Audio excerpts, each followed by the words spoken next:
Hello guys, അപ്പോൾ നമ്മൾ എന്താണ് ഒരു ബി ആർ ഗിൽഡ് വൈസ് കളിച്ചുകൊണ്ടിരിക്കണം. അപ്പോൾ നമ്മുടെ ഗിൽഡാണ് 15 35 സ്ഥാനത്തൊക്കെ ഉണ്ട്. നിങ്ങളുടെ ഗിൽഡിൻ്റെ പേര് നിങ്ങളുടെ ഗിൽഡ് കേരള ടോപ്പ് എത്ര താഴെ എന്തായാലും ഒന്ന് കമൻറ്റ് ഇടുക. അപ്പോൾ ഇവിടെ നോക്കുകയാണെങ്കിൽ നമ്മുടെ ബി മാച്ച് 6 ട്രിപ്പിൻ്റെ അവിടെ ഒരു ഫൈറ്റ് ഒക്കെ ഉണ്ട് ഗൈസ്. ഇപ്പോൾ 2 കില്ല് നമുക്ക് അവിടെ നിന്ന് കിട്ടിയിട്ടുണ്ട്. സോ അടുത്തവനെ നമ്മൾ എന്തായാലും ഇവിടെ കണ്ടിട്ടുണ്ട്. അപ്പോൾ അവനെ നോക്കിട്ടു. അപ്പോഴത്തേക്കും ഗൈസ് നമുക്കാണ് ഹിറ്റ് ലിസ്റ്റ് ഇവിടെ വന്നിരിക്കുകയാണ്. അപ്പോൾ നമ്മൾ കുതിര എടുത്തോളം തുടങ്ങിയപ്പോഴത്തേക്കും ഗൈസ് ആ 3 പേര് നമ്മളെ റഷ് ചെയ്ത് വരുന്നുണ്ട്. സോ ലോങ്ങിൽ നിന്ന് തന്നെ ഒരുത്തനെ നമ്മൾ അടിച്ചിട്ട് മറ്റവനാണെങ്കിൽ ഇവിടെ നോക്കുകയാണെങ്കിൽ നമ്മുടെ അടുത്തോട് റഷ് ചെയ്ത് വരുവാണ്. അപ്പോൾ ഓറിയോണിട്ട് നമ്മുടെ ഫ്രണ്ടിൽ നിൽപ്പുണ്ട്. സോ പെട്ടെന്ന് നമ്മൾ ബൈസണൊക്കെ വെച്ച് കുത്തിയിട്ടാണ് അവനെ കൂടെ അങ്ങനെ നോക്കിയിട്ടുണ്ട്. സോ അവനെ അവിടെ നിന്ന് ഫിനിഷ് ആക്കിയിട്ട് നമ്മളിവിടെ നോക്കുകയാണ് ക്ലോക്ക് ടവറിൻ്റെ ഇവിടെയാണ് വന്നിരിക്കുന്നത്. അപ്പോൾ ഫ്രണ്ടിലായിട്ട് ഒരുത്തനുണ്ടാക്കി നൈസായിട്ട് ആ കില്ല് നമ്മളിവിടെ കുമ്മിയിട്ടുണ്ട്. സോ ഇനി ഗൈസ് നമ്മളൊരു ടാക്റ്റിക് മൂവ് നടത്താൻ പോകണം ഗൈസ്. ഇപ്പോൾ ഇവിടെ നമ്മൾ നൈസായിട്ട് പെരമണ്ടയ്ക്ക് കയറാൻ പോകണം. അപ്പോൾ ഇവിടുന്ന് കില്ല് കിട്ടുമോ നോക്കാം. അപ്പോൾ ഇവിടെ നോക്കുകയാണെങ്കിൽ നമുക്ക് ഫസ്റ്റ് ഒരു കില്ല് കിട്ടിയിട്ടുണ്ട് ഗൈസ്. അപ്പോൾ അവനെ വേഗം നമ്മൾ നോക്കാക്കി ഫിനിഷ് ആക്കിയിട്ടുണ്ട്.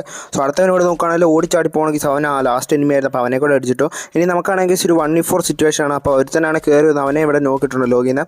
അടുത്തവനാണ് ഒന്നും നോക്കാം ബ്ലൈൻഡ് റഷ് ഇടുകയാണെങ്കിൽ നമ്മുടെ അടുത്തോട്ട്. അപ്പോൾ അവനെ AC വെച്ച് അങ്ങനെ നോക്കിയിട്ടുണ്ട്. സോ കൊടുക്കണമെങ്കിൽ അടുത്തവൻ നമ്മുടെ ഫ്രണ്ട് പറന്ന് വന്നിട്ടുണ്ട്. അവന് കുറച്ച് ഡാമേജ് കൊടുത്തു. പിന്നെ നമ്മളൊന്നും നോക്കില്ല, ബൈസം വെച്ച് കയറി കുത്തി അവനെ നോക്കിയിട്ടുണ്ട്. ഇപ്പോഴത്തേക്കും നമ്മുടെ മറ്റേ കില്ലാണ് ഇവിടെ റിവൈവ് ആക്കിയിട്ടുണ്ട്. അപ്പോൾ അവന്മാർ ലാസ്റ്റ് കൂടെ നോക്കുകയാണെങ്കിൽ 2 പേരും റഷ് ചെയ്ത് നമ്മളെങ്ങനെ അടിച്ചിട്ടുണ്ട് ഗൈസ്.